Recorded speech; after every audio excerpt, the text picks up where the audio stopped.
la question sur les diffamations et nouvelles dingueries de Monsieur Asselineau. Alors Monsieur Asselineau, il a commis une vidéo hier soir, une nouvelle d'attaque extrêmement mensongère, diffamatoire et violente à mon encontre. Il y a une responsabilité qui est à 100% de son côté, 0% du mien. Je ne vous dirai pas l'historique des tentatives que nous avons faites de rassemblement, de propositions de coalition, d'alliance et tout ces dernières années avec lui. Hein, François Asselineau? Ah. Vous l'avez appelé depuis votre départ? Non. Je crois que c'est son rêve que vous travaillez avec lui. Oui, mais il développe son entreprise. Système de l'Union européenne. Partisan du Frexit. Moi, je suis pour le le Frexit. Je suis clair là-dessus. Je suis pour la sortie de l'Union européenne. Vous êtes le seul. Bah, je suis Marine Le Pen. Je suis un peu le seul, oui. N'est Enfin, plus. dans la classe politique française, oui. Vous êtes le seul dans la classe politique française, oui. Vous allez conduire. Mais je ne laisse pas passer. Donc il dit, le 10 novembre, Monsieur Philippot, Monsieur Dupont-Aignan sont allés à l'Initiative mondiale pour la liberté, en français, et se sont en quelque sorte compromis. On se serait soumis au lobby américain, à Monsieur Zemmour, et à tout ce qu'ils ont dit. Et nous serions donc des traîtres. Je trouve qu'il est absolument incroyable de participer à une réunion avec des représentants parmi les plus élevés d'une puissance étrangère, le président de la Chambre des représentants américains, M. Mike Johnson, en présence de la future vice-présidente des États-Unis, on a eu M. Zemmour qui a expliqué qu'il fallait faire l'union des droites en France pour parvenir au pouvoir. C'est incroyable. Moi, je ne sais pas. Comment est-ce que M. Philippot et M. Dupont-Aignan, qui se la jouent gaullistes, peuvent-ils accepter de placer un débat de politique intérieure française sous le regard bienveillant et sous l'organisation de parmi les plus hauts dirigeants américains? Enfin, c'est incroyable. Et d'ailleurs, la preuve, il vous en parle pas, etc. Alors d'abord, pas de bol, cette réunion, je vous en ai parlé vendredi dernier dans le direct. Remettez le direct de vendredi dernier, 10 novembre. J'ai rien caché du tout. Donc ça, c'est déjà une drôlerie de faire croire que je suis gêné par cette réunion.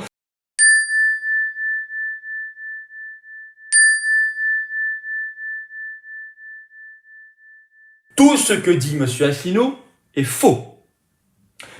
Ça n'était pas un meeting.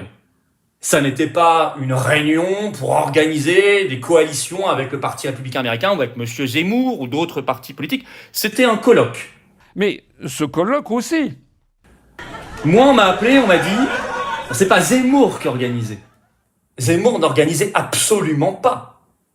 C'était le Parti républicain overseas, c'est-à-dire à l'étranger. Cette initiative mondiale pour la paix organisée par quelqu'un que je ne connaissais pas en tout cas, qui s'appelle Monsieur Randy Yaloz, on devrait dire Maître Randy Yaloz, puisque c'est un avocat franco-américain qui a la double nationalité. Et ce monsieur Randy Yaloz s'est proclamé comme étant le chef d'un groupe qui s'appellerait Republicans Overseas, c'est-à-dire les républicains d'outre-mer. C'est le parti de Trump. Mais si vous préférez, si Asselineau préfère que ce soit Biden, il faut qu'il le dise, pas moi.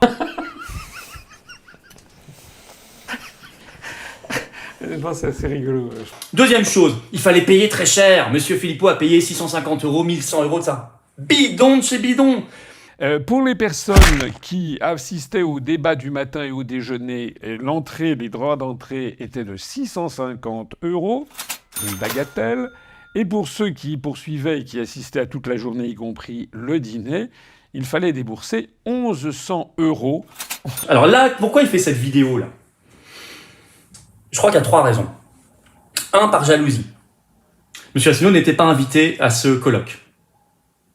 C'est ça la réalité. C'est il crevait de jalousie, il crève de jalousie. Mais il y a une deuxième chose encore plus extraordinaire, et si j'en parle, c'est parce qu'elle me concerne directement, et c'est justement parce que j'ai été directement attaqué que je fais cette vidéo, sinon je pense que j'aurais préféré la laisser aux oubliettes. Il se trouve que le journal Sud-Ouest a titré justement sur l'extrême droite réunie avec Éric Zemmour, Philippot et Dupont-Aignan derrière donc ce comité trumpiste, mais le journal Sud-Ouest y a consacré un long article non signé dans lequel il a été question de moi. Voilà le passage qui a été mentionné. Absent, François Asselineau, qui organise le lendemain l'université d'automne de son parti, l'UPR, avec 2 tables rondes. L'Occident est-il fini? Puis, la liberté d'expression va-t-elle disparaître? 2 intitulés qu'organisateurs et participants au Worldwide Freedom Initiative n'auraient pourtant pas renié.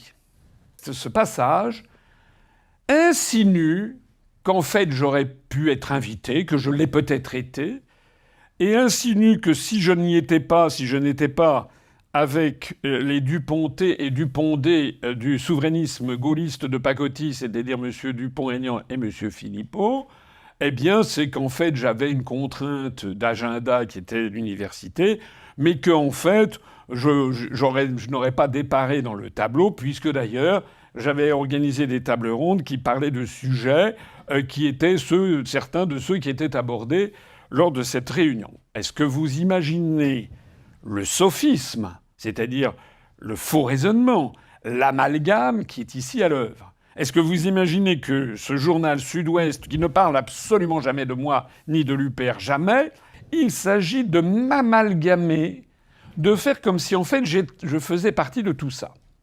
Il dit, moi, je n'irai pas. Bien sûr que si, il y serait allé. Bien sûr que si, il y serait allé.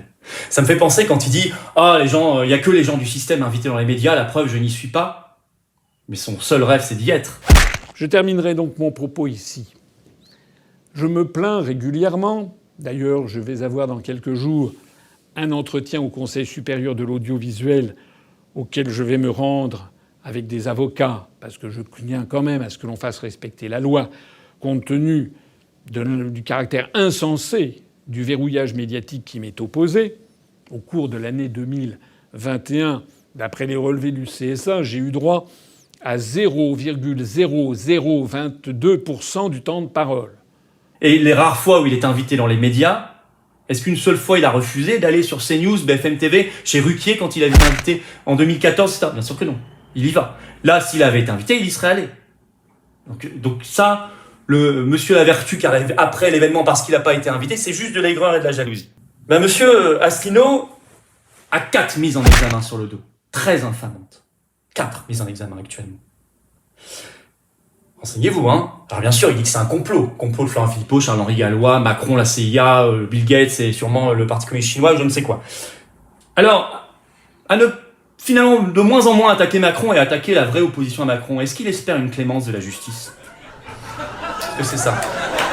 C'est une question que maintenant je me pose très sérieusement. Très sérieusement.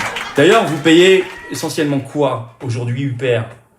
Il fait jamais de manif, c'est ça qui coûte cher. Hein. Il fait des réunions publiques très peu dans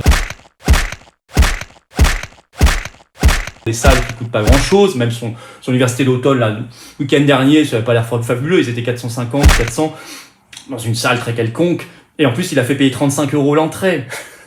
Mais le problème de l'argent, c'est pas le nôtre, hein. C'est le sien.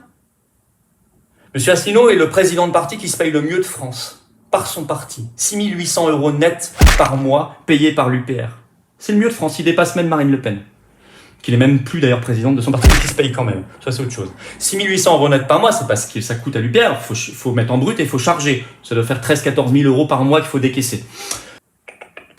Donc ça commence à bien faire, là, tous ces mensonges, ces diffamations. Ça commence à bien faire. Il va falloir sérieusement qu'il arrête.